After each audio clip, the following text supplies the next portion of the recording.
We will have already been in TARDIS meanwhile. Next last week. Goodbye. Last week. Bye-bye. Please help me. Join us last week when we will have been listening. Stitches in Time is such a good idea, everyone. Join us next week when between now and next week I will have forced Becca to listen to all of the Big Finish audios and thus broken her brain. Next week, we will have listened last week to the episode that's next week. And meanwhile, they're in it. In it? Hey! In it, though. No, I think we nailed it. I think that was the one.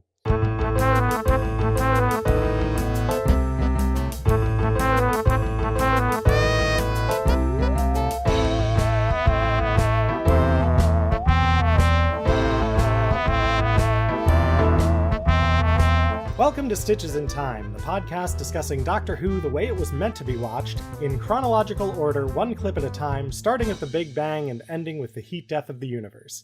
I'm Becca, the Matrix Archivist, and I spent the last 13 years of my life meticulously editing the entire televised Doctor Who universe into chronological order. And I'm Mandy, and as a childless heathen, I feel very affirmed in my beliefs that babies ruin everything. And I'm Ben, and before this reality war is over, I'm going to kill you. Oh no. Yeah. Well, I hope we erase you from existence before that's possible. Ben, I'm pretty sure you don't get my life insurance if you specifically kill me. No, you're fine. You and I are fine. They made too many movies about that. I don't have a problem with you, Mandy. We have no beef. You may live. Aww. The only person I have beef with is Becca for continuing this. Ben, Yeah. Benjamin, Yes. we have been over this. Yep. You also don't get Becca's life insurance if you kill Becca. I don't think she has any. Yeah, that's true. Ben, I'm sorry, but can I just say that knowing that your beef is not with Mandy and that she's not the one you want to murder, like, I wish I could find that. I wish I could find someone in my life who didn't want me dead. And can I just say that as your wife, I found it very rude of you to just interrupt yourself, even though you know, as the producer of this show, that we have a format and we introduce the guest. You're not supposed to just start talking. You've already ruined it. I can't make this endeavor any less than it already is. See, Ben is fulfilling their objective of destroying the show from the inside out, and part of that is just kind of tugging at the seams of the format and just kind of seeing how much I can unravel things. But you can't ruin Doctor Who. Disney Plus already did that. Oh my gosh. Yeah, excellent segue into the fact that today we're talking about the reality war. Yep, sure are. Which, and this is the first episode of the podcast that actually we are recording after we have seen that episode. What might be the last ever episode of Doctor Who. So, we really have to hand it to the random number generator because this was a random number generator bit. And it's definitely something that we would want to talk about. I have made TikToks to already talk about this. And so the fact that I was fully expecting, okay, and we'll never get to talk about it on this podcast other than a bitter aside that gets cut to the end of the episode because it's not related to whatever the hell Tom Baker is doing at the time. Right. Well, actually, they put it right here for me. Actually, Mandy, this is not exactly random number generated because this, of course, Stitches in Time fans will know, is the minute and 44-second clip aboard the TARDIS, in which there's a fair amount that happens in this clip, but the first thing that happens is the doctor throws the start certificate out into space. The robots from Miss Belinda Chandra 1. Oh, Ruby, I had a whole planet named after me. It was so mad. Because in the Robot Revolution, Shooty says, oh, the star certificate must have gotten swooped back in time through the fucking time skip bullshit that was in that episode back 5,000 years to become a Foundation myth. But the fact that this happens in the reality war after Shooty has fixed the swoopiness means that this is about 5,000 years ago. So what you were saying is similar to how, like, for the Christmas special, Moffat was very good at putting all the dates in so we knew exactly where it should go. Russell was like, hey, Becca, I know you're going to have some thoughts about this, so I'm going to, I know that's where you are in the show, so we're just going to plot you just right in there to give you some time to really sit on these thoughts. Yeah, see, the thing about Russell is that, like, he likes to make me think, but, like, every time he's shooting me a little email saying, like, hey, so, I don't know why I'm even attempting to do his accent because, it doesn't come across in email. But he's always like, hey, Becca, so I think that you should definitely do this. And this was like 5,000 years ago. So that's like sort of Welsh. It's Welsh adjacent, right? For sure. Somebody who was from Wales would understand the words that are coming out of my mouth. So that's all I can because you were speaking English, question mark? Mm-hmm. Yeah. Yeah. It's one of the languages they speak over there. It's one of at least two. Yeah. I'm glad we had this talk. So, yeah, and Russell then Thaddeus Davies emailed you and said, I'm doing this. It's going to be 5,000 years in the past. And you said, oh, that lines up perfectly with when we're recording the podcast. And he says, I'm not doing it for you, idiot. And then he attached a gif of him slamming a phone down, which A, is a weird thing to include in an email, and B, it was him slamming an iPhone into a desk, which is that's not how you hang up on a I don't think he gets that. It's fine. I think the weirdest part is that his iPhone lock screen is just Ben's face. It's just the weirdest part. Yeah. How did we feel about the finale and especially the things that are talked about in this episode, which include the disappearance of Poppy? I feel like let's start by addressing this specific clip, because two things happen in this clip. The first thing, I've got to chuck this thing back out into space, then the robots can find it. Is the Doctor litters. That's basically what happens. The Doctor is like, I'm just going to throw this trash in space, and it, I guess, will stop. He doesn't know for sure. He doesn't confirm to us, the audience, verbally that he's in the exact right spot in space and time. He could be anywhere. He could be about to throw that thing into the heart of the sun. We don't know. But he does it. He litters. He throws garbage out. It's littering. He's littering. That's what he's doing. True. That's how you do Russell T Davies, by the way. This is your first indication of how the rest of this episode, because this is taking about like in the 45-minute mark of the episode, and it's at this point, for the first time in the entirety of Shooty's run, I'm like, oh, the Doctor sucks. The Doctor sucks, kind of, because this entire bit is just the Doctor and Belinda being complete dickwads to Ruby. Who's Poppy? Your daughter. What do you mean? You have a daughter, the two of you together. That is the entire bit, is that they are hanging out, and it is the oh, you get to be a third wheel. Congratulations, you are a third wheel. Yeah. And also the entire like thing that they're doing. You know, when you have a third wheel on, you know, when you're on a date with somebody or whatever, and the whole time you just gaslight them about like what's going on and why they're here and what they're doing at all. We dated, yeah. We know what's up. Yeah. So... yeah, so those are the two things. Listeners, this is, by the way, confirmation that I am the third wheel in Ben and Mandy's marriage. We didn't want to be the ones to say it. So I think the main... Yeah, I don't know why you keep screaming about a baby. You had a baby! Oh my God! And I got rid of it! Yeah. We sold that shit on Craigslist. No, I think the main You thing... went to Planned Parenthood and you passed a jacket back and forth until it disappeared. Yeah. And then we made a cop vanish. Boom. Done. That's how you get rid of a baby. Perfect. I'm sorry, Ben.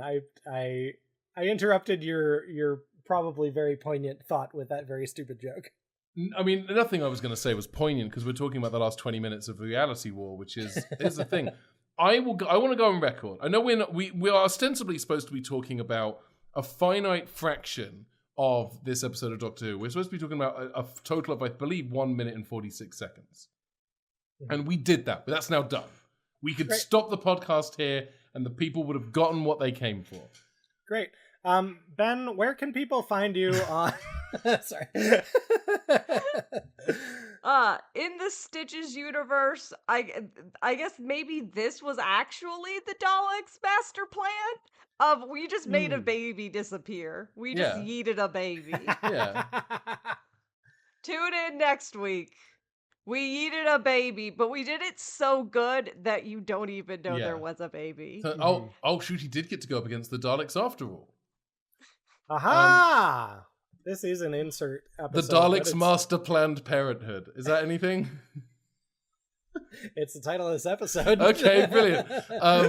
I think the problem with the Reality War is that it's brilliant up until the last 20 minutes. I genuinely love the Reality War. I know that's a controversial thing to say as a Doctor Who fan. I think a lot of people don't like the way that they depicted Omega. I think it is I've said this to both of you before, a natural progression of how Omega has been depicted historically on the show, starting with the Three Doctors and then Arc of Infinity. And to me, this tracks. It makes sense that he'd be kind of this decayed half being obsessed with existing and feeding on life to kind of make that existence continue. That 100% tracks for me. That's Omega. Yeah, I'm on board for it.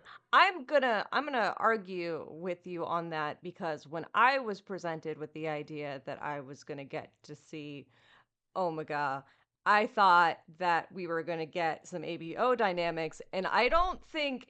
I mean, we saw a baby, but no one was pregnant. No, and that's part of it. No, it is part of it. Horror. That's you've put that into the podcast. I want AO3. Get on it. Get on it right now. So much of the Reality War is brilliant, up to and including Omega. I'm sorry, I love it. I love that depiction of Omega. I think the only thing that holds it back, or I think counts against it, is the fact that we did have big CG monster last season. So compared to the fact that it is another one for the second season finale does create that kind of point of comparison. In isolation, this depiction of Omega I loved. I didn't. The only thing I didn't like was the 15th Doctor using the Vindicator like a gun to defeat Omega. That's the only thing I didn't like for the first 40 minutes. Once we get into the point where they have to reshoot the ending of the episode, because Shooty said, I'm not waiting around a year to find out if we're making more of this. I'm out. That's when the episode falls apart. Yeah. Which is how you can tell how much I'm going to enjoy this episode based solely on the state of everyone's wigs. Yeah. Because there's a point at which everyone's hair just gets a little weird and kind of a little poofier than it was before. And that's how you know that you're going to have a bad time. Up to and including Jodie Whittaker, who is wearing a wig in her appearance later in this episode. That's wild. I never notice wigs. I don't have Mandy's eye for bad wigs, but I did notice, even upon the first watch of this, Millie Gibson's eyebrows change color so often in this episode. It's very funny. The narrative eyebrows, they change color for a reason. Mm-hmm. Hey, great optics, by the way, on bringing back Rose Donna's daughter, because the idea of her like, oh, she didn't exist because there's no way that in Connor's world he can't imagine a trans woman. I loved that. It's so good. Yeah. And then once we hit reshoots, she disappears again. She's gone. We cannot imagine her in these reshoots. We cannot imagine her schedule aligning for these reshoots. Yeah. There's so much of the reshoot thing that... So, because you both can speak eloquently on it, for the listeners who may not know about all of the drama there, talk about that. So it is the second known occurrence in modern Doctor Who history, modern Doctor Who being anything from 2005 onwards, of two endings being filmed for an episode. There's the original ending that they filmed last year where supposedly, and I might be wrong, but this is what's been released on the internet, after they defeat Omega and the Rani and undo Wishworld, they have a big party at Unit HQ. The Vlinks is the DJ, and it's supposed to then cut to another angle of Susan watching this party happening, and then Susan has Poppy, and they leave together. And apparently Poppy says, she says to Poppy, "Let's go, Mum." Like, Poppy is Susan's mother. And the idea is that was going to set up stuff for a third season on Disney+. But they didn't find out whether they were going to get a third season. We still don't know if they're going to get a third season. And my personal presumption, is that Ncuti Gatwa, whose career is taking off, doesn't want to sit and wait a year to find out if he's going to make more Doctor Who or not, when he's doing movies, he's doing stage plays. Which is, to be clear, entirely fair. Yeah, on 100%. him. It's also a thing of like typically a third season is when you do contract negotiations and you're trying to like increase like the pay that you are getting. He like can't be sure what his schedule is going to be. He's like, how do you like negotiate a salary for a thing that you don't know whether you're going to get? It is everything is in this like weird position because Disney did not give a final answer. Yeah. Hey, here's a weird thing. So Doctor Who producer Phil Collinson was supposed to be at Gallifrey 1, the Doctor Who convention here in LA, in February. And then we found out in, I want to say November or December of last year, that he had to cancel due to work commitments, and they sent an emergency backup Phil Collinson in the form of Stephen Moffat. I'm sure Stephen Moffat would love to be described that way. Go on. Yeah. We know that we know for a fact these reshoots took place in February, because there are set reports, there are fans who witnessed the location filming, happened in February. So Phil Collinson probably had to be available for work reasons, and that was the work reasons. And so Stephen Moffat comes over here and tells me and Mandy good wifing, and winks at Mandy from across the bar in various different... It's fine. Deeply funny. Love it. Shoot your shot, Steve. But that happened because Phil Collinson had to be present for reshoots where Ncuti Gatwa regenerates into, at the time, they probably didn't know who it was. And that's phenomenal. I kind of love that. I love that I've just now put those two pieces together. That's adorable. Yeah. Disney Plus is the reason Stephen Moffat was vaguely flirty with you, Mandy. Ben, we need to be clear. My tits are the reason why Stephen Moffat was like that. Yeah, he didn't say anything about mine at all. Messed up. Bastard. But yeah, this scene is kind of the pivotal moment in which the reality war falls apart as an episode, because it is when they have really they're going heavy on the reshoots. This is kind of where that begins, either this or the previous scene. And I know a lot of people kind of went in with this episode and kind of watching the fan backlash of it, of people got really putting like, oh, this is bad, and obviously like everything is down to the showrunner, and so Russell T Davies made it bad on purpose so that to piss me off specifically. And I think that's one of the things that when it comes to Doctor Who, I can frequently kind of feel the strings of like kind of the background. You know that like Yeah. this is a show that you're watching, so there's usually a lot of outside reasons for why they're doing things. I mean, the entire premise of the show, if it's a doctor that regenerates, that is more outside reasons. They didn't start off the show thinking that that was a thing that they were going to do. That's a thing that they had to do and they wrote themselves around it. This is another time where they had kind of outside restrictions and had to write themselves out of a corner. And Davies did a bad job writing himself out of a corner. He tried a 3-point turn and it was more of an 8-point turn, and he hit every single wall and really dinged up that van, and his dad is gonna be pissed. Yeah, there were a lot of missteps. Ben, I agree with you about Omega.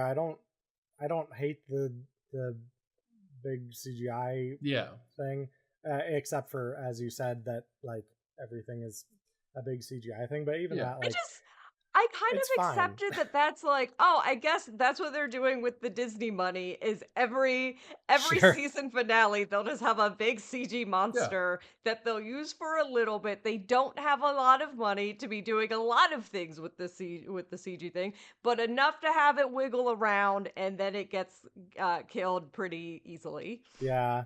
I also hated the gun thing and the fact that it was like this season's arc is Shooty builds a gun. Like, it's not fun for me. As someone who has been playing a lot of Resident Evil, I like that it's just the entire season is just a big puzzle to make a big gun. But he didn't have the cheat, apparently, that gives you the big gun and unlimited ammo at the start of it, so you could just shoot every little thing with it, which is how I like to play Resident Evil. It's how you've because exclusively I'm bad played at video games. both stories on Resident Evil 2 and the only story on Resident Evil 3. Amazing. Resident Evil 3 should have been $30 at launch, by the way, because it's so short.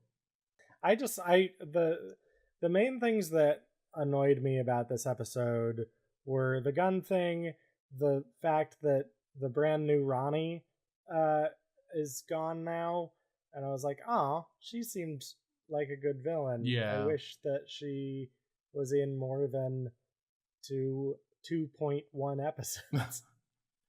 2 episodes and a post-credit sequence. Yeah. And which does seem to be the Disney / MCU equivalent of 6 seasons in a movie. True. Yeah, and then like, and I understand that, like, you know, they probably this was a reshoot issue, but like, we've been waiting 60 years to see Carol Ann Ford back on screen, or Susan Foreman in some capacity. Yeah. And they kept teasing it this season, and then she didn't even show up. She didn't even like say, we never saw her face in the finale, and I was just like, oh. Yeah. Oh. And it's to your point, assuming that this show continues on in some capacity, and I think like regardless of where it goes with Disney Plus, if they have to do a hiatus, the history of this show leads me to believe that it will continue to exist in some capacity in the future. So they will always have the opportunity to bring Susan back. They are running out of opportunities to bring Carol Ann Ford back. Yeah. She is 112 years old. And the fact that they got her in this season at all is nothing short of phenomenal. And I think the main thing is, whatever happens, if this is where Doctor Who rests for a bit, it's in a much better state if it rests now than it was in 1989 when Survival ended. Yeah. Like, Survival's reshoots was, we're going to add that somewhere else, the tea is getting cold monologue to the last, minute of Survival, because they couldn't do a reshoot. Yeah. And this, we at least got a proper sender for Shooty. We got Billy Piper showing up, who may or may not be the Doctor, and we don't know the future of the show. And for me, actually not knowing the future of the show, I actually find kind of exciting. There's a certain electricity about it, because like Doctor Who has been a foregone conclusion for the last 20 years of my life. Like when Rose aired and the BBC immediately commissioned 2 more seasons and then it just kept going, like there's never been a time in my adult life where I've thought, well, there's not going to be Doctor Who. Even when it went on breaks, like even when, you know, it paused between, you know, Capaldi's 2nd and 3rd seasons, even during COVID, the show has continued to survive and endure, and it occupies a space in kind of the modern televisual landscape. And even if it ends up going on a break for a couple of years, even if it ends, I don't think it would be as long as a break between 89 and 2005. I don't think that break happens this time. If this is it for now for modern Doctor Who, then we have a pause of, I want to say, maybe 5 years. Even Star Trek, like Star Trek had a pause of a couple of years between the end of Star Trek Enterprise and the release of the 2009 J.J. Abrams Star Trek movie. That's less than 4 years. That's fewer than 4 years. And then we get 3 movies and then Disco starts. Like, there's a lot of discussion from some very smart people suggesting that if Doctor Who does come back, it should be rebooted from the beginning. And my response to that is the single dumbest thing you could do with Doctor Who. If you pause it and you bring it back and your decision is to wipe the slate clean and start all over again, no, terrible. I don't know how much you are familiar with the pitch document, the Leakley Bible, from the what would have been a reboot of Doctor Who in the 90s before they did the TV movie, when Spielberg was interested in doing Doctor Who.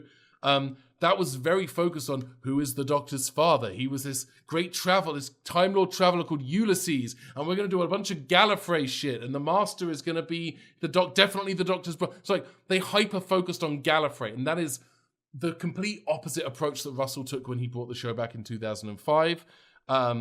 Any reboot is going to fundamentally misunderstand what makes Doctor Who work. And Doctor Who as a show is a show that already has reboots baked into its premise. Like, the first season of Doctor Who with Hartnell is totally different from the first season of Doctor Who with Troughton, which is different from the first season with Pertwee, and so on, ad infinitum.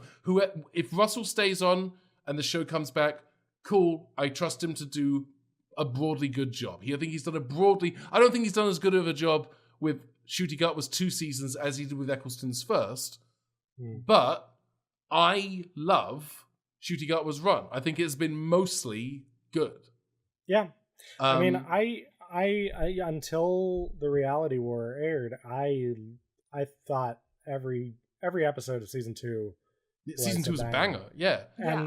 And we talked about that in the last episode we discussed, or the last episode that came out, which is of course episode 55, which is of course between episodes 13 and 14 in your podcast feed.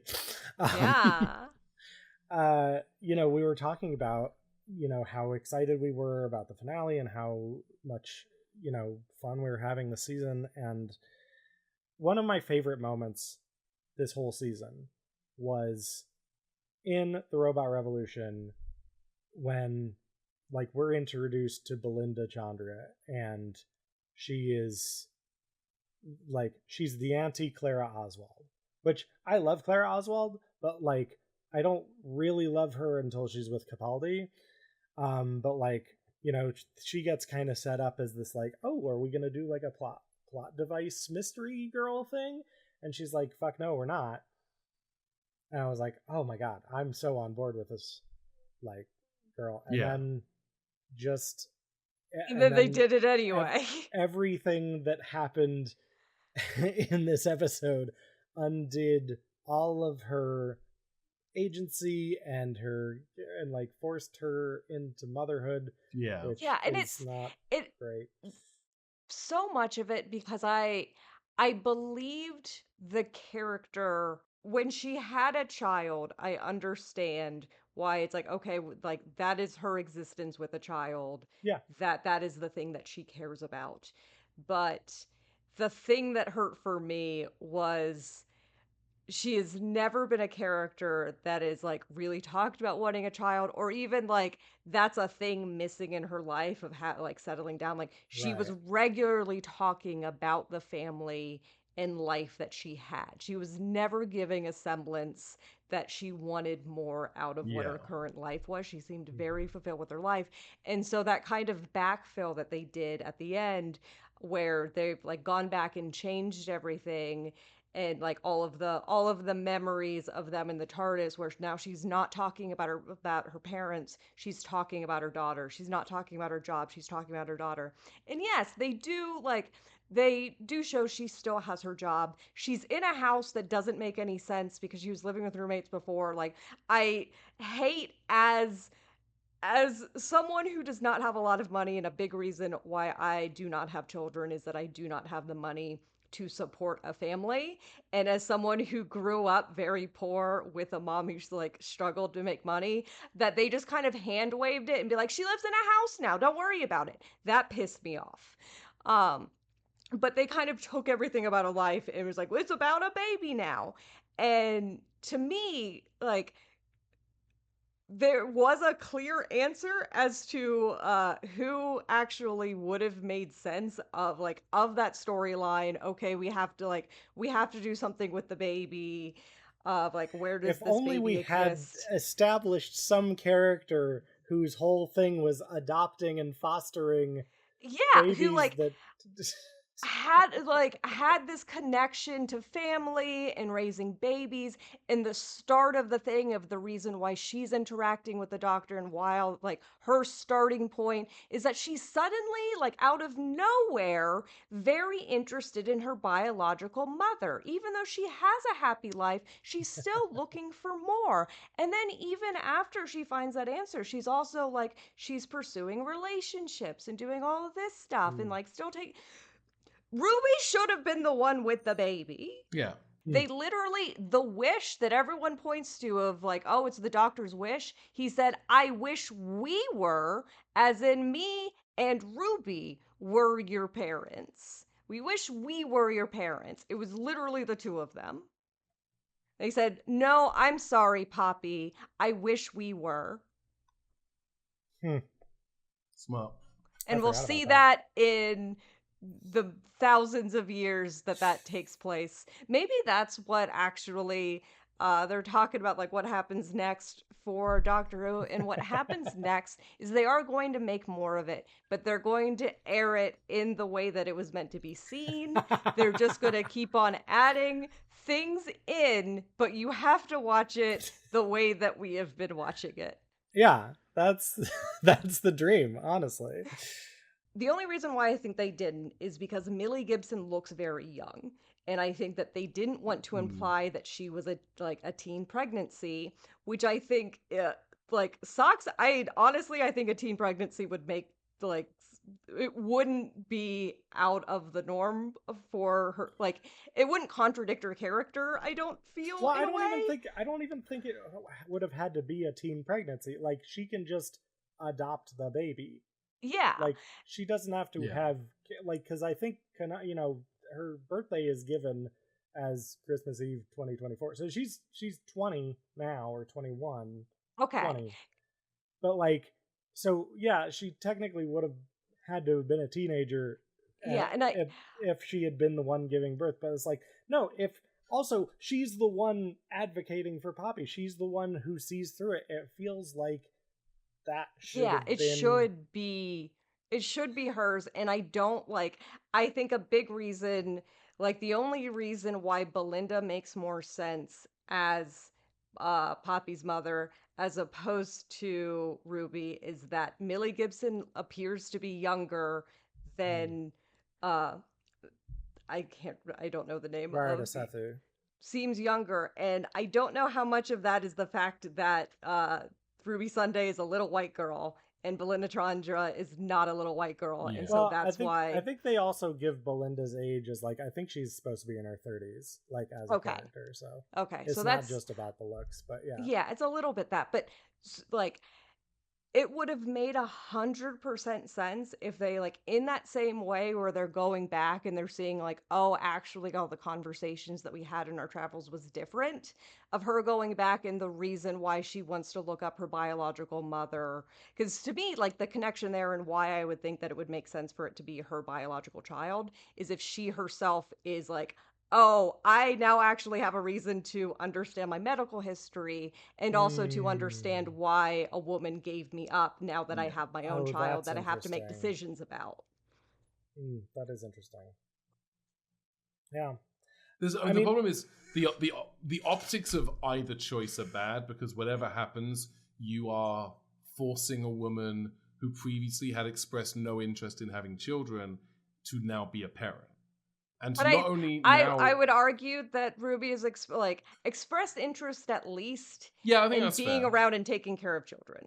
Yeah, So I think that's fair. I think that you still could have made that argument. I think that it still would have annoyed people because I think to some Yeah. extent, I said it at the top of the show, babies ruin everything. Like you give someone a baby, including me, I would kind of be frustrated with that as like that's the ending that somebody gets, but I'm used to being frustrated with that as an ending because me as a childless heathen, I don't relate to the baby being my happy ending. That's Right. the oh shit, oh no ending. Yeah. No, that's fair. I don't disagree with that. The other thing, just like specifically with regard to Doctor Who and its history, in the classic era, there are so many female companions that left, that stopped being a companion because they were like, well, it's time for me to start a family. And it's just like, it became like I mean, Susan was the first one to do it. Susan did it.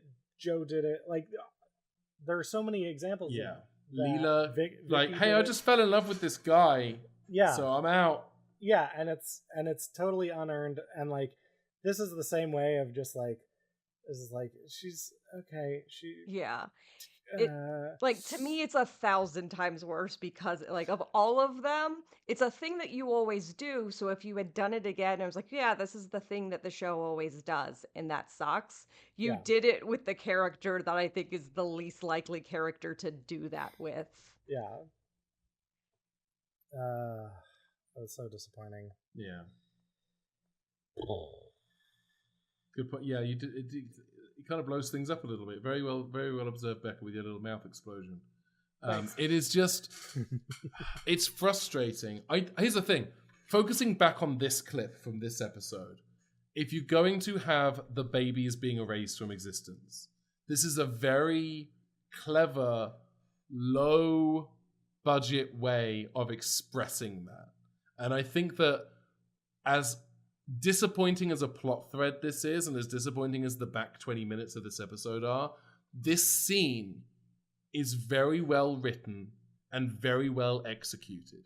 It's not a good idea, and it derails the entire back half of the episode, and it kind of has to, because it's the whole point of it is it's the crux of the reshoots.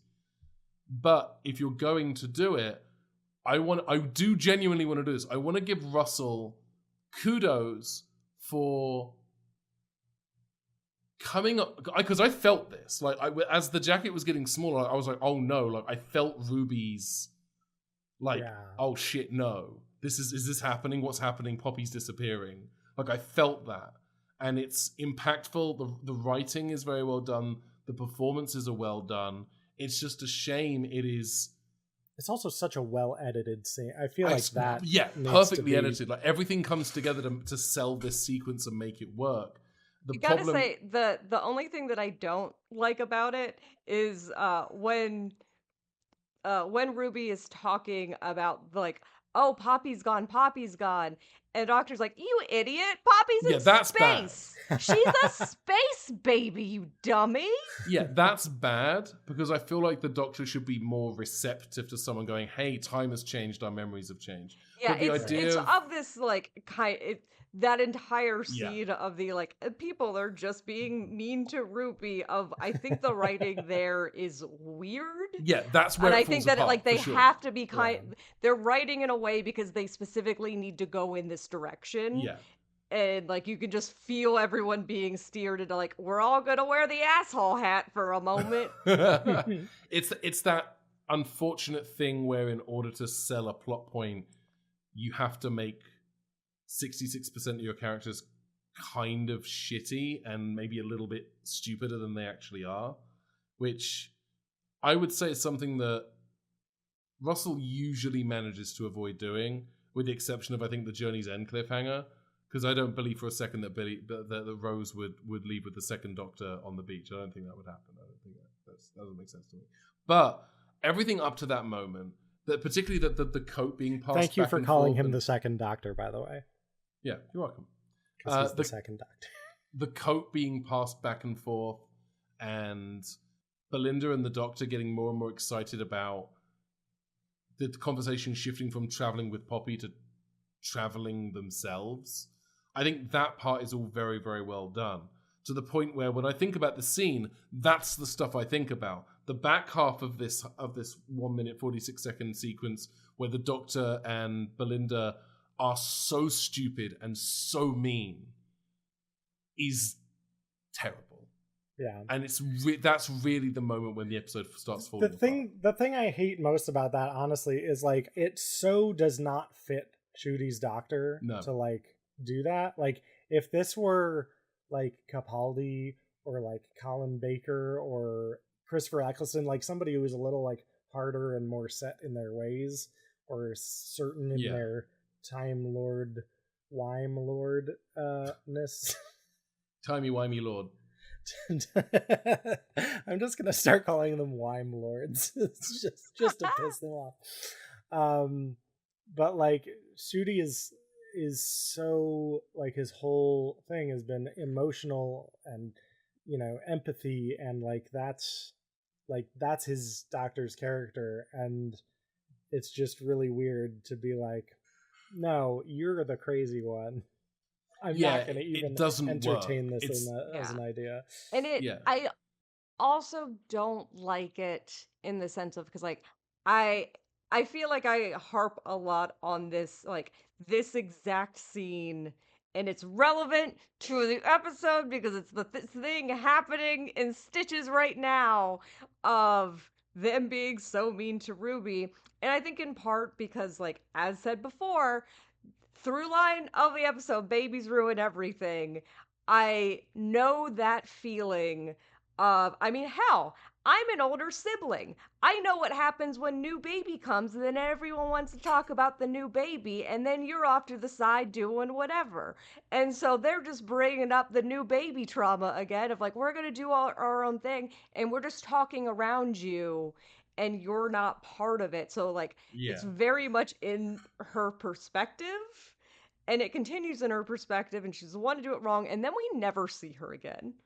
Ruby does not get any ending whatsoever. And I know, like, I think I differ a lot from how kind of consensus of this is, and I think it's very fair that people are focusing on Belinda and how Belinda's character was like really kind of screwed over with this, and how her ending is like really unfair. She at least got an ending. And I know, like, I think there was already people didn't like that Ruby was even in it, because they were like, well, we can't have two companions, taken too much from her. But it was one got a bad ending and one got no ending, and I don't know which one's worse. I will argue with you on this point, Mandy. I think that Ruby got her ending at the end of season 1, and the rest of the time she was just a buddy hanging out. Yeah, like, and I can agree with that. I think the reason why I feel burned by that is that her last interaction with the Doctor is the Doctor being a complete asshole to her. That makes totally. Yeah, it sucks. And as someone who really liked the way that Ruby and the Doctor played off of each other, the fact that their last interaction with them is him just kind of like not being great, it just left it very, so like, yeah, I agree in that she had her ending in season 1, but I do not like that that's just kind of the last moment that I get of these two characters is a thing that I fundamentally do not like. Yeah, that I see and agree with that. I don't know, you know what? Maybe in 14 years they'll do a 70th or 75th anniversary special where Timothy Chalamet will regenerate into Ncuti Gatwa, and he'll be like, a long time ago, I was with a companions named Ruby, Sunday and Belinda Chandra, and they left, and now I have to go back and have a couple more adventures before the new Doctor shows up.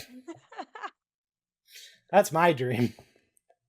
I forgot to mention the other thing that really annoyed me about this episode was the Jodie cameo, which I love her so much, and I was so excited when she showed up, and then her presence was completely immaterial to the rest of the episode. Yeah.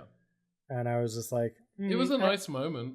It was a nice moment, but I don't know, I feel like it was very kind of like ham-fisted in there.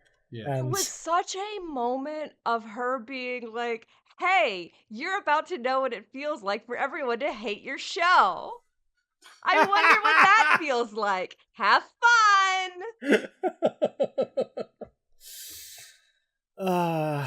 This is new for you.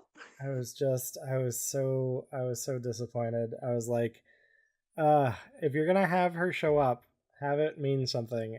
I mean, like, and I feel like they were trying to do like a oh, you know, this is like confirmation that she loves Yaz and just never got to say it or whatever. But like, I feel like it almost left it worse than her actual finale. We also just got confirmed, but like, hey, you never do anything about it. It's worse because now we are like, we know that you figured it out. You figured it out, and you're like, I should do something about that. But like, you don't. You just really don't. You really fucked that one up. Yeah, it would be interesting to know when exactly in Jodie's timeline this happened. Just be like, how long were you actively deciding, yes, I should do this, but I'm not going to? Day 19. I can tell you exactly when it happens. It happens after your entry in our trilogy of fan audios that we're working on. Ah, perfect. Excellent. Yeah. We should finish those.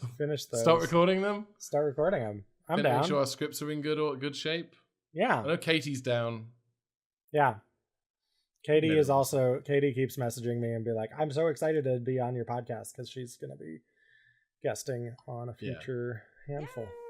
Katie is a very high energy and wonderful person, and she's very enthusiastic about the things that she does. Good. I love an enthusiastic person. Yeah. The thing I love about Katie, and we can cut this bit out, is we don't have to. The thing I love about Katie is that she is... I don't want Katie to listen to this and get all in her head and like get his massive ego. How are wigs going to fit if her head gets too big? I like that she's unapologetically and unashamedly in love with Doctor Who, and particularly the Jodie Whittaker era of the show. Like she's such passion for it in a way that makes me feel less bad about being, not digging that era, because it's like the way that I don't love that era of the show, Katie has that covered. She makes up that deficit. There's an equal amount of love for Doctor Who in the universe. Her love for the Chibnall era more than makes up for my general feeling of disappointment.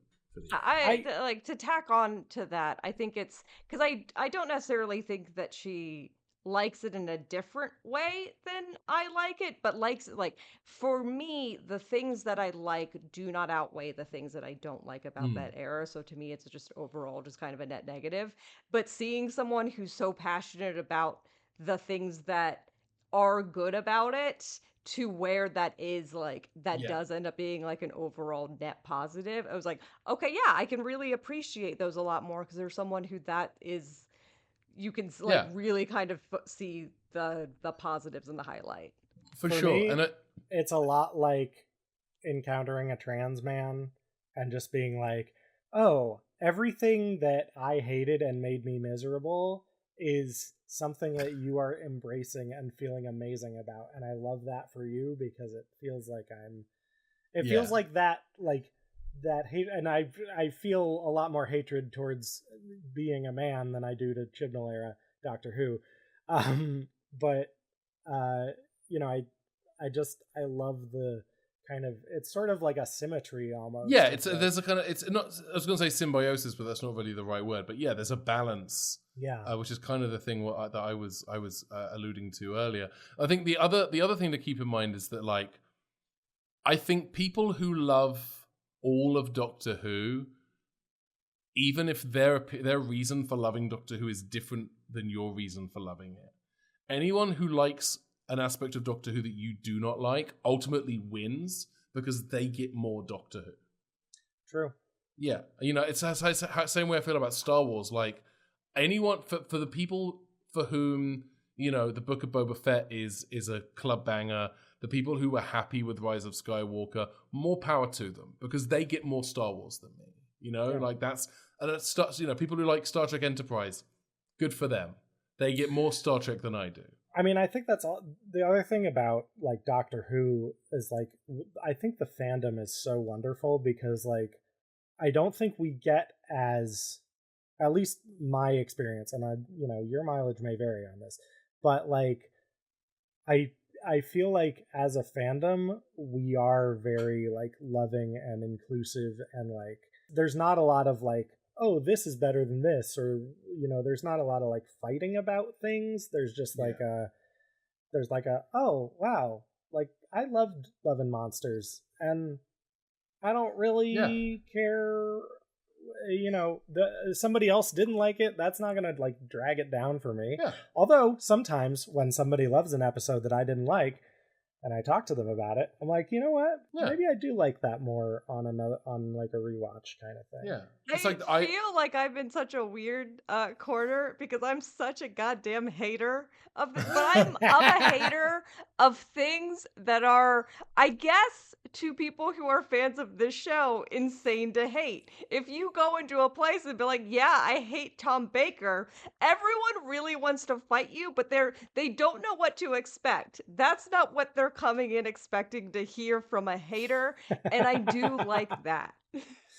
Yeah, for sure. And particularly since I don't have a good reason. So I, like, people will absolutely come. It's like, well, I love this and I love this. And be like, yes, I understand.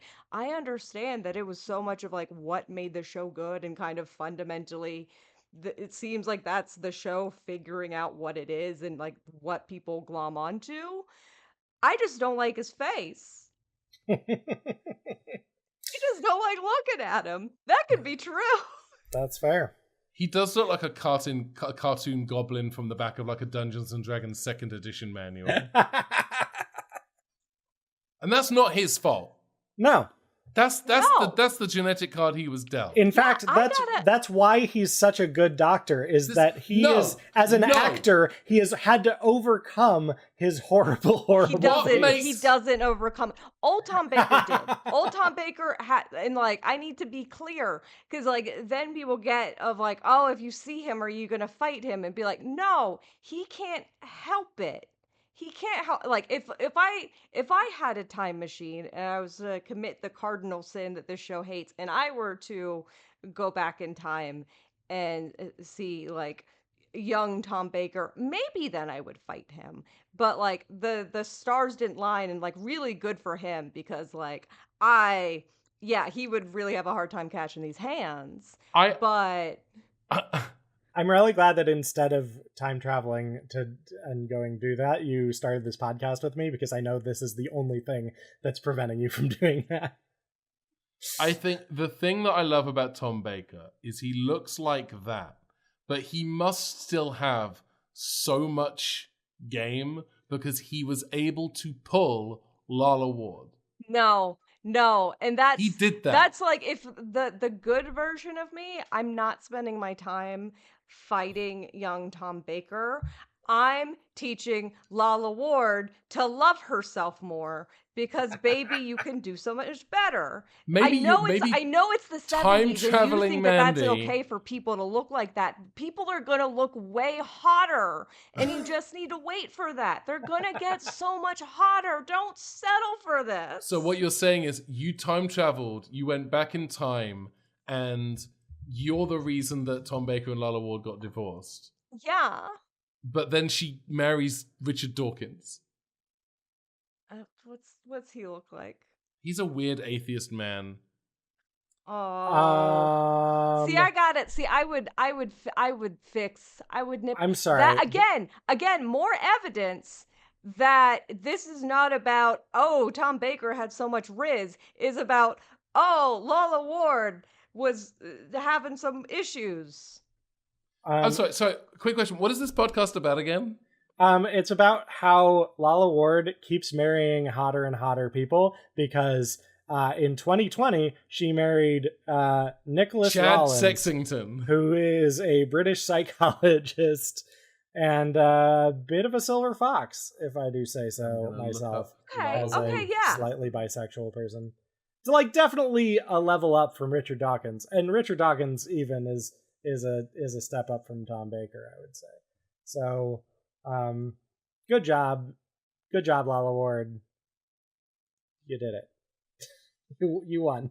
I'm glad you finally figured yourself out. Yeah. And speaking of soulmates. Speaking of soulmates, I do want to give. I don't know what were you going to end the show? I was gonna segue into an ending, but yes, go on. Okay. You first. So back to interrupting you. Speaking of soulmates, another unpopular opinion about this episode. I am actually really down for Billie Piper as Doctor, not Doctor. I don't think it will be good. I think that it is, a cheap grab for attention and trying to get people back the same way they brought Tennant back. But you know what? We have, in this universe, we have ostensibly the Doctor, a Doctor with Billie Piper's face, and a Doctor with David Tennant's face. And maybe not in the show, but definitely on AO3, they are going to do some messy self-cest, and I am here for it. Someone pointed out on the interwebs, they pointed out that the Doctor does, like the 14th Doctor, he does the therapy, he does the work, and the result of that is the 15th Doctor. The therapy and the work is going to be inside Billie Piper. That's, like, how over your ex can you possibly be if you transform into her? They're just going to have a long weekend about it. Oh my God. Wait. And Donna just needs to get some big noise-canceling headphones. Here's I really wish that after the 13th Doctor showed up, Shooty just regenerates into Yaz. You know what it is? It's going to be the 12th Doctor and River on Beryllium. And they're like, yeah, we're having a great night, a great time. A night is 27 years here. We're having a great time. The restaurant's here, the singing towers, etc. The couple in the room next door are really loud. And they both sound vaguely familiar. They only show up once every 27 years, though, because it's connected to the Time Hotel. That's what it's only on Christmas. Remarkable. Yes, so I have some good news for our listeners. The podcast is over. No, it's not. It's not even over being updated because we still have War Between the Land and the Sea coming up at some point. So that'll tide us over for between Doctor Who. I don't have any expectations of it. Are you expecting any time travel in that? No. I feel like you're just going to be able to slot it all in. Probably. Although you never know. There are always weird flashbacks and shit. That's good to point out. We don't want Disney Plus thinking that there's a way that you could just watch all of it in a chunk with no editing. Oh no. That definitely won't happen, Disney Plus. But the new Stitches edit with this past season 2 is now live. It's up, and I have some excellent news for us now, because formerly this project was 21 days long. That was just rounding to the nearest day. It was actually slightly less than 21 days long. Now it's slightly more than 21 days long. So, although the last... Congratulations. the last part of it is just like 2 hours of ending credits. But still, technically, the runtime is now slightly over 21 days. And I want to give a shout out to Ashley Gerber, who reached out to me on Instagram, said, "Hey, first off, I love Stitches in Time. I've been watching it over the last few months, and I think it's a really unique way to watch the shows. I think I found a mistake in the timeline, though." And in fact, we messaged back and forth, and she ended up finding 3 different mistakes in the timeline.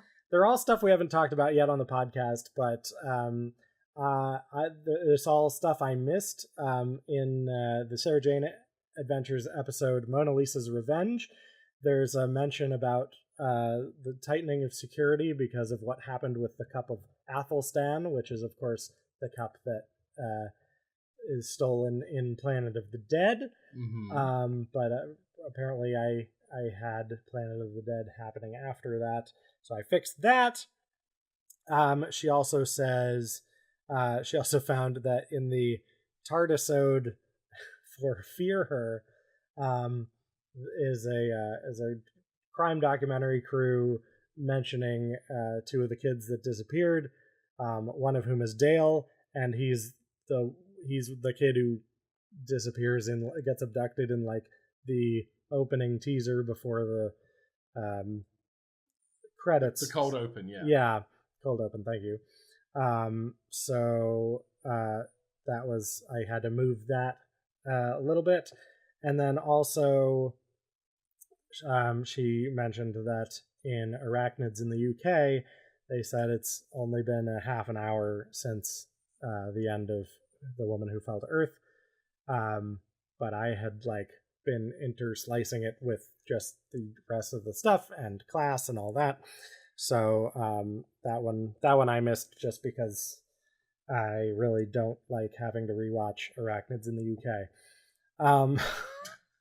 But Can't argue with it.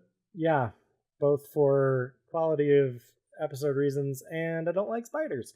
So cool. Thank you very much, Ashley Gerber. You're amazing, and that was going to be my, I think you're my soulmate. That was going to be my segue into speaking of soulmates. No. But so now Mandy has ruined you're that segue. You're really who we should be writing the AO3 fanfiction about. RPF, it's real problematic. No one is going to like it. Great. There are people who already know this, Mandy, because they paused the podcast specifically to look it up earlier. True. I found something on Gallifrey Base this month, actually, the month of June. And it's a thread. The title of the thread is From the Big Bang to the End of Time. And it is someone going through and watching Stitches in Time and they're basically blogging the experience. Oh my God. And it's just, they're watching an hour a day, every day. And they've spotted a couple of what they believe to be continuity errors. Oh my gosh.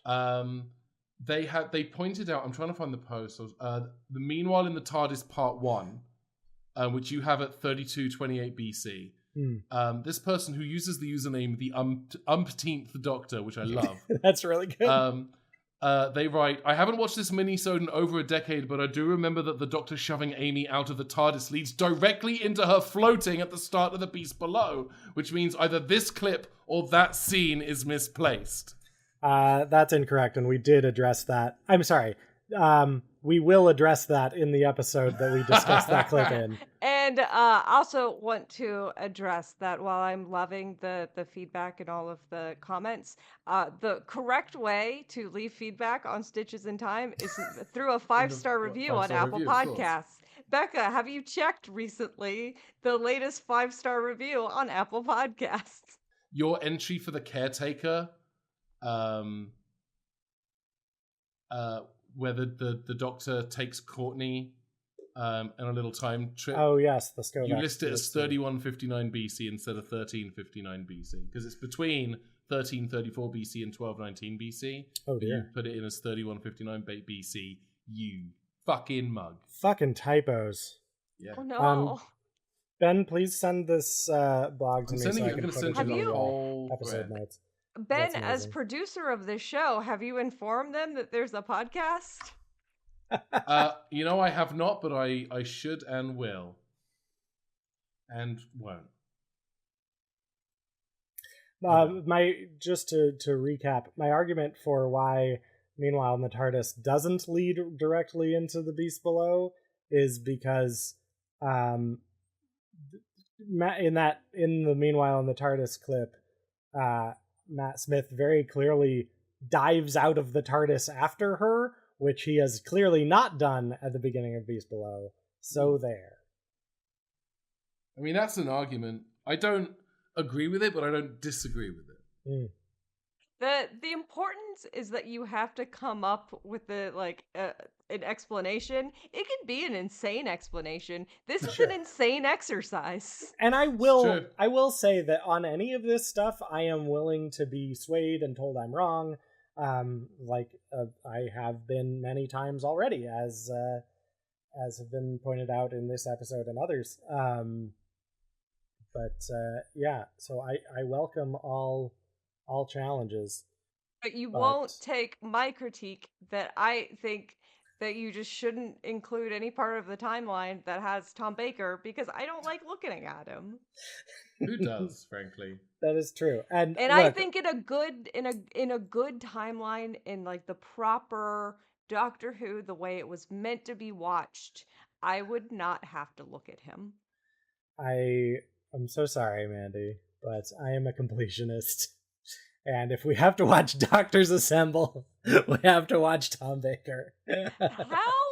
How many days could we shave if we did Stitches in Time, the Mandy edit, and it just doesn't have Tom Baker in it? It has old Tom Baker. Honestly, only old Tom Baker. Honestly, we probably cut like 25% of it. Yeah, he does have the single most number of episodes. But whenever there's Lala Ward, I just pause it for 3 hours. To make up for it. Yeah.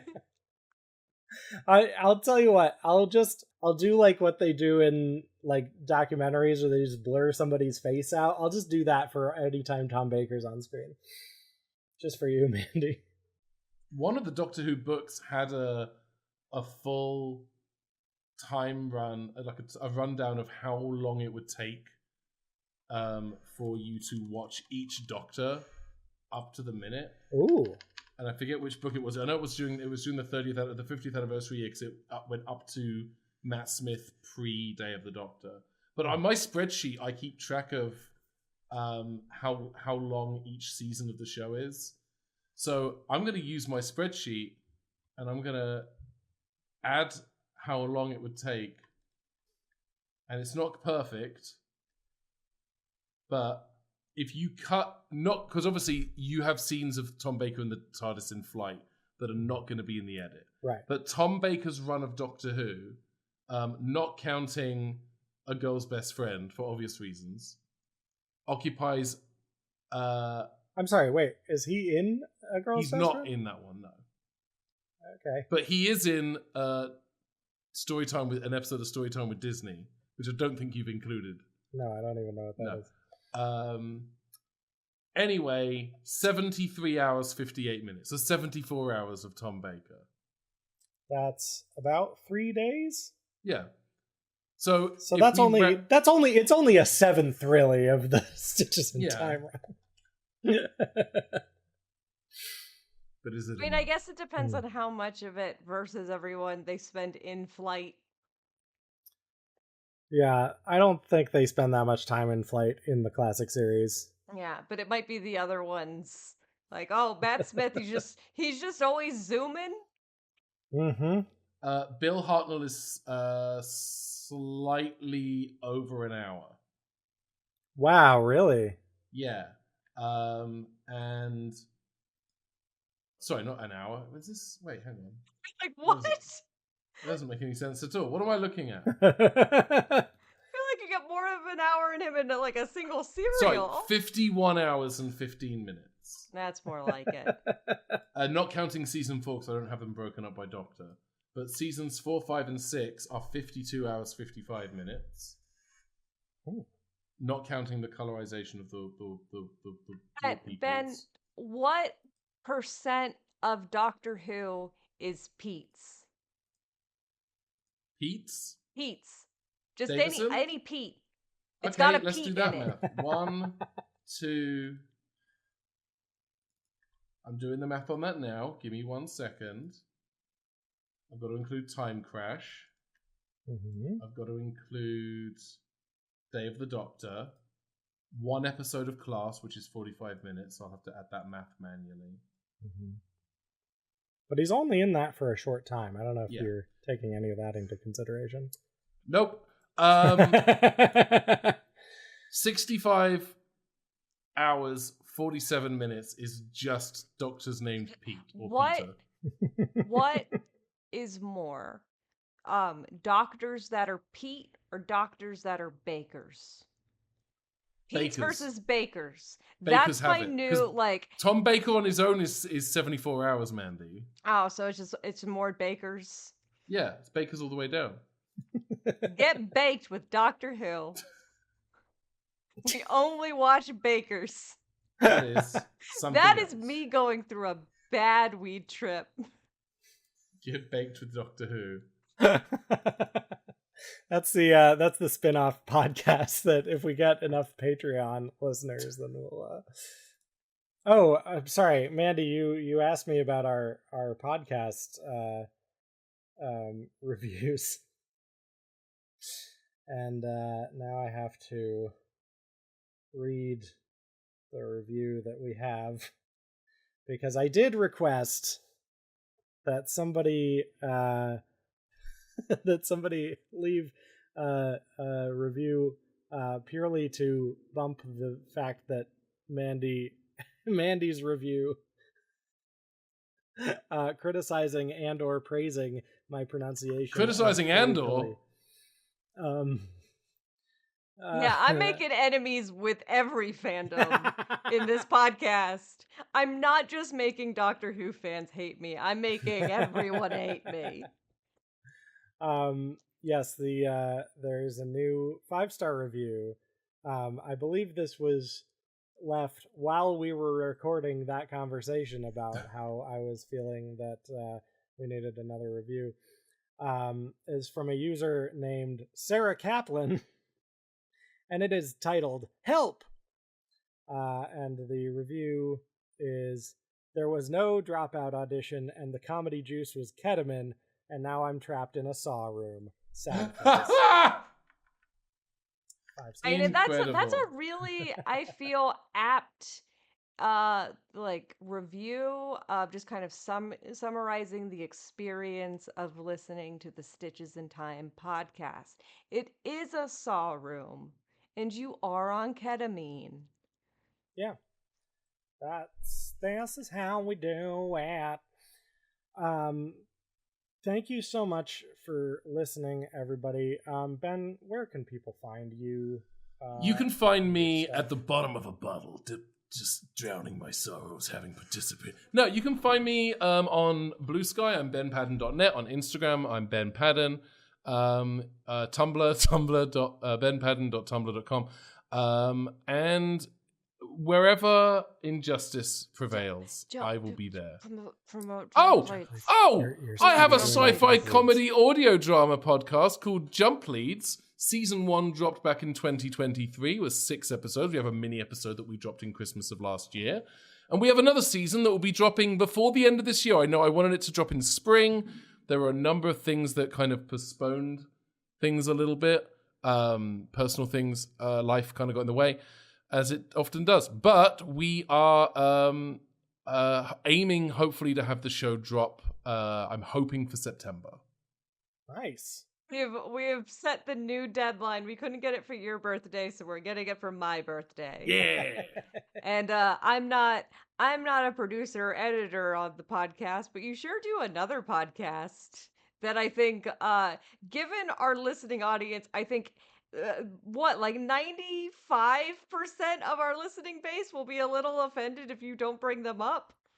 So if there's another podcast you want to promote, I don't know, is there? Good Chaotic. Oh, yeah. So I was like, who else listens to...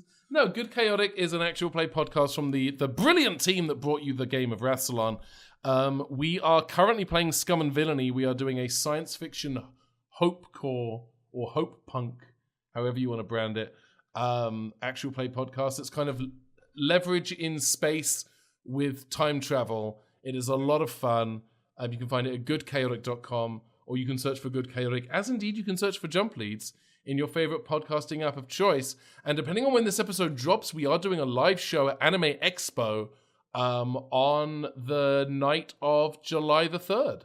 Oh, amazing. Well, this episode is going to drop this coming Wednesday, which I believe is... Okay, so cool. So if you are listening to it day of and you are being crushed by the line of Anime Expo, if you manage to get into that convention center, it's real packed, but they're doing a show. Yeah. Yes, indeed. I'm very excited to... Are you recording that one as well? We're planning. We're going to try to. Sweet. Because I like that show. You guys do a good job. Glad. Ben, I hope you'll join us next episode when we're going to be talking about the Celestial Toy Room. Yes, I will, because we were supposed to record that after this, but we can't. won't be. You're breaking kayfabe.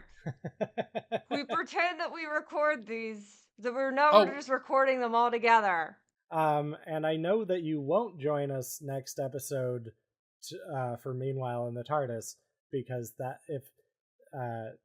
the episode that if people are listening to it in the feed after the fact, that's the next episode that's going to come up. Yes. But we will have been Meanwhile in the TARDIS last week. Yes. Time is alive. Bye, everyone. Thanks for listening to Stitches in Time. Music by Becca McGlynn. Art by Mandy Oquendo. Logo by Ben Paddon. Produced by Becca McGlynn and Ben Paddon.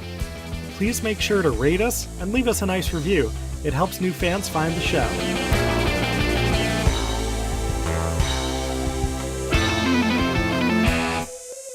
If you're happy and you know it, say a swear.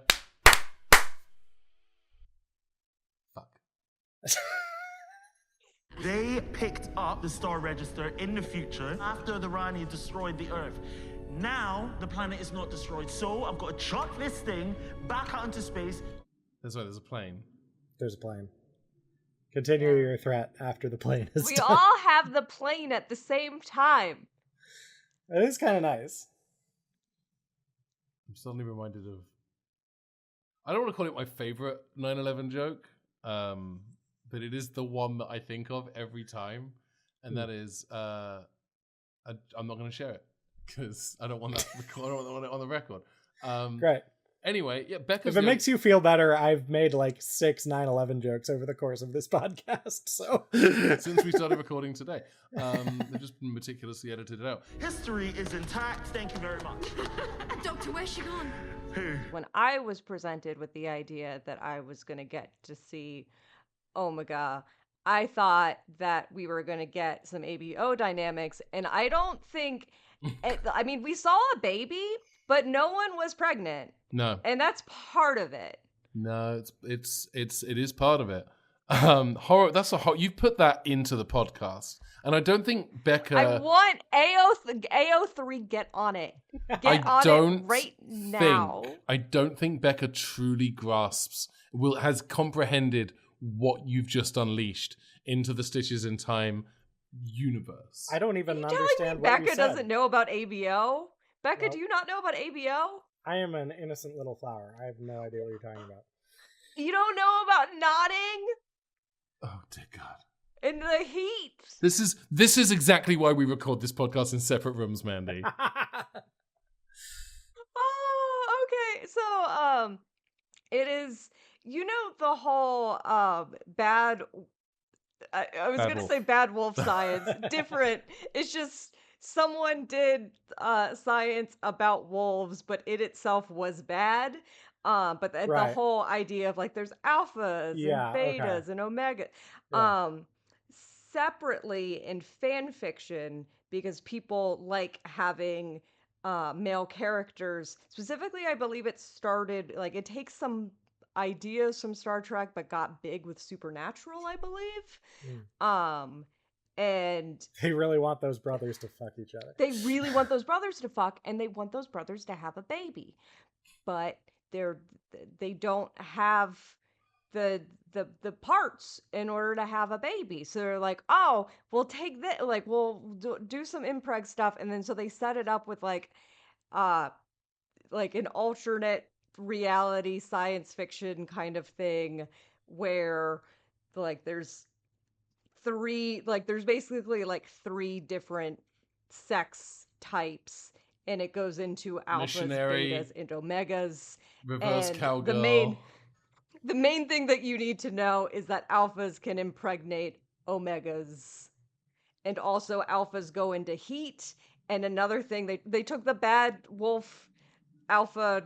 There's a plane. I think the plane is really trying to get me to stop talking about this, honestly. I specifically requested this plane. Now, there's there's YouTube. There's like a lot of Lindsay Ellis videos about it, because it like went in court cases, because now it has become like a legitimate genre of like actually published fan fiction, or not even fan fiction at this point, like actual fiction. Yeah. Real writers, like this is a subgenre within the romance genre of doing ABO stuff.